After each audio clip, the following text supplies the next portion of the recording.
I used to see the magazine ads with the TV commercials. All I was taught was that the big busted blonde was all I could aspire to be. So I would dye my hair. I would act the dumb blonde. I could still beat them at any mind games, but men don't like the truth shoved in their faces because they refuse to believe anything that doesn't stroke their ego. So yeah, I was a carbon copy of what the media shoved down America's throats. And yeah, as time went on, dark-haired women started to gain some popularity back, but they still had to be anorexically thin, and they still had to battle with the notion that all men still adored the dumb blonde.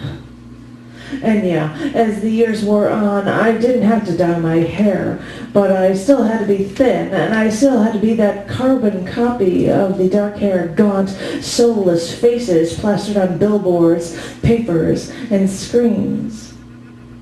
I pass the magazine stands, see carbon copies of the models on multiple magazine covers. I pass the media store with rows and stacks of repeated TV screens showing carbon copies to the world of what we are supposed to be. I don't want to be a carbon copy of anything. I want my own thoughts, my own ideas, and I want to spill them out to the entire world so they can read them and hear them.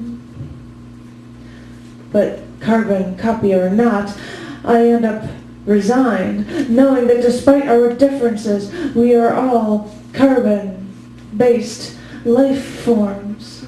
I mean, when scientists look for life on other planets, they always only look for water first.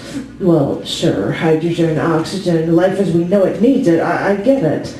But carbon-based life forms are all we know.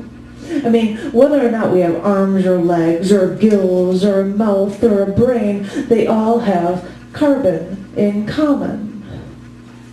So when I see the atrocities mankind causes, when I see Adolf Hitler, the vegetarian artist wannabe, when I see Adolf Hitler collect his cult followers to systematically slaughter millions, when I see the stacks of the skin and bone emaciation, stacks of bodies in dishes or in rooms, stacked in a pyramid to that small hole for air at the ceiling after their final shower.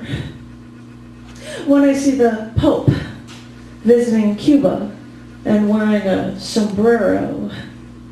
When I see chickens crammed into rows of cages they cannot move in for their eggs, for their flesh. And when I see the rows of pre-packaged, barely recognizable cow flesh wrapped in cellophane, row after row in the grocery store, it is then I have to remember that despite everything, and as much as I hate to admit it, we are not all that different. I mean, if nothing else, we're all carbon-based life forms.